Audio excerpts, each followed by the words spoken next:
좋은 아침입니다. 마태복음 1장 19절에서 31절 말씀 보도록 하겠습니다. 19절 유대인들이 예루살렘에서 제사장들과 레위인들을 요한에게 보내어 내가 누구냐 물을 때 요한의 증언이 이러하니라.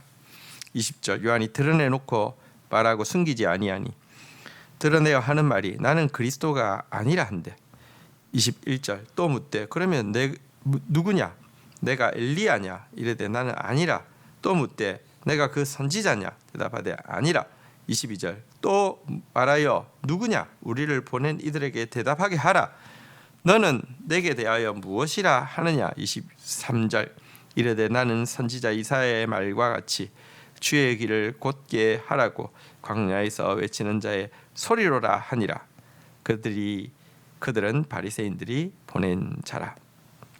자, 세례 요한의 기름 부심이 크고 모든 백성들이 그를 하나님께서 보내신 선지자로 인정하자 이 제사장과 서기관들이, 이 사두개인들, 바리새인들이 요한의 정체성을 파악하기 위해서 이제 내려오게 되었습니다. 그러면서 물어봅니다. 네가 메시아냐고. 메시아가 아니면 메시아 앞에 오기로 되어 있는 엘리야냐고. 아니면 유대인이 믿는 어떤 그 여러 예언자 중에서 바로 그 예언자 위대한 예언자의 부활이냐고 이렇게 물어보았습니다. 그런데 이 같은 질문에 대해서 세례 요한은 조금도 지체함 없이 모두 아니라고 명확히 밝히고 있습니다.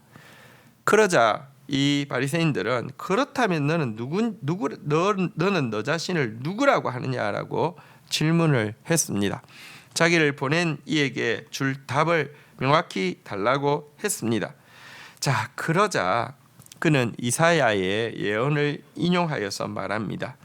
나는 다만 메시아 왕의 오실 길을 예비하라고 광야에서 외치는 소리일 뿐이다라고 이야기를 하고 있습니다.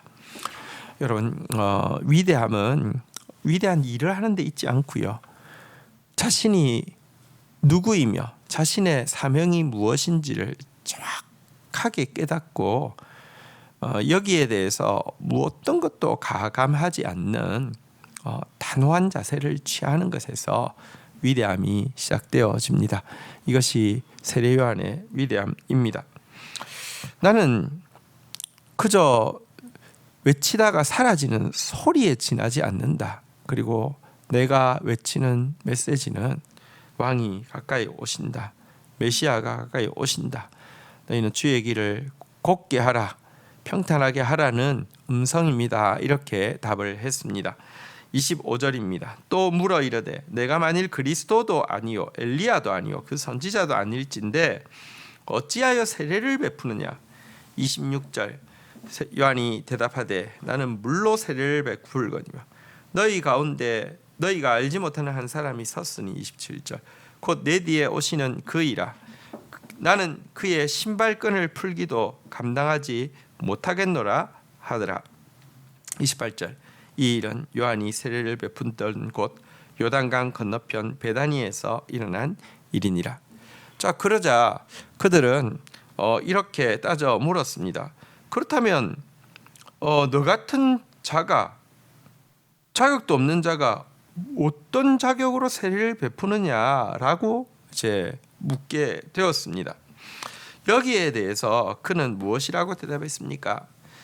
나는 사실 내가 그분의 종이라고 불리우기에 또 과분할 정도의 내 뒤에 오시는 분을 예비하는 자이기 때문에 물로 세례를 베푸는 것이다 라고 하면서 자격이 자기에게 있는 것이 아니라 자기가 소개하고 있는 분, 자기 뒤에 오시는 분의 자격으로 말미암아 세례를 베푼다라고 이야기를 하고 있습니다. 그러면서 또한 자기 뒤에 오시는 분은 성령으로 세례를 주실 것이다 이렇게 이야기를 하고 있습니다. 여러분 보십시오.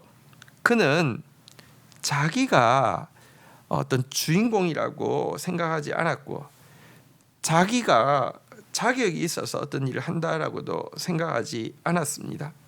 그럼에도 불구하고 담대하게 이 일을 감당할 수 있었던 것은 자기 뒤에 오시는 분이 얼마나 위대한지를 알았고 자기 뒤에 오시는 분이 얼마나 자격을 갖추신 분인 줄 알았기 때문에 이 일을 한다라고 대답을 하고 있는 것입니다. 여러분, 자기 안에서가 아니라 예수님 안에서 자신의 사명과 자신의 존재의 가치를 찾는 자가 세례 요한인데요. 신자의 참된 자존감은 예수님으로부터 말미암는 것입니다. 예수님의 말씀으로부터 말미암는 것이고요. 예수님과의 관계에서부터 결정되어지는 것입니다.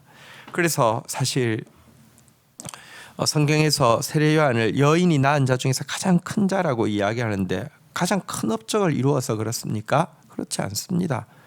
가장 하나님이 쓰신 사람 중에서 혈통이 제일 좋아서 그렇습니까? 그것도 아닙니다. 업적도 아니고 무슨 자격도 아닙니다. 왜 여인이 낳은 자 중에서 가장 큰 자라고 이야기합니까? 메시아에 가장 가까이 있었던 사람이기 때문에 가장 큰 자라고 이야기합니다. 우리의 자존감은 주님과의 거리에 있다는 사실을 꼭 기억해야 합니다. 29절입니다. 이튿날 요한이 예수께서 자기에게로 나아오심을 보고 이르되 보라, 세상 죄를 지고 가는 하나님의 어린 양이로다. 30절. 내가 전에 말하기를 내 뒤에 오시는 사람이 있는데 나보다 앞선 것은 그가 나보다 먼저 계심이라 한 것이 이 사람을 가리킴이라. 31절. 나도 그를 알지 못하였으나 내가 와서 물로 세례를 베푸는 것은 그를 이스라엘에게 나타내려 함이라 하니라. 자, 이렇게 예수님에 관해서 담대하게 바리새인들에게 선포했지만 아직 요한은 그 예수님을 직접 뵌 적도 없습니다. 그런데 예수님이 자기에게 나아옴을 보고 그는 그분이 바로 자기가 기다리던 그 메시아임을 단박에 알 수 있었습니다. 그는 자기 자신에게 사람들을 이렇게 집중하게 하기 위해서 어떤 주의를 끄는 사람이 아니었죠. 도리어 아니라라고 부인했던 사람이죠. 하지만 예수님의 나오심을 보고 그는 외칩니다. 보라, 세상 죄를 지고 가는 하나님의 어린 양이로다라고 외치며 모든 사람이 그분께 집중하기를 원하였습니다. 여기 어린 양이라는 것은 속죄를 위해서 성전에서 아침 저녁으로 끊임없이 바쳐드려지던 제물인데요. 여기 하나님의 어린 양이라는 표현은 이제 끊임없이 반복되어지던 이 모든 그 속죄의 제물의 본체가 되어지셔서 단번에 세상의 모든 죄를 걸머지실 것을 의미하는 것이 바로 이 어린 양이라는 단어 속에 들어 있습니다. 또한 어린 양이라는 단어는요, 바로 이 짐을 지고 예수님께서 사역하실 것이지만 마치 도살장에 끌려가면서도 잠잠한 어린 양처럼 묵묵히 순환을 감당하실 것에 대한 예언도 하나님의 어린 양이로다라는 표현 속에 담겨 있습니다. 하지만 어쨌거나 지금까지의 내용은 속죄 제물이 되시되 정말 순종하는 마음으로 묵묵히 감당하는 메시아의 이미지만 있다고 하면, 여러분, 이 어린 양에게는 또 하나의 이미지가 있는데요. 그것은 위대한 정복자를 상징하는 이미지입니다. 실제 요한계시록에 보면 어린 양이라는 단어는 반드시 죄를 정복하고 승리하는 승리자의 이미지와 연결되어져 있음을 보게 됩니다. 그래서 29절에 세상 죄를 지고 가는 하나님의 어린 양이라고 그랬는데, 여기 진다는 말은 사실 원어의 뉘앙스를 좀 더 정확히 살리면 제거한다는 뜻입니다.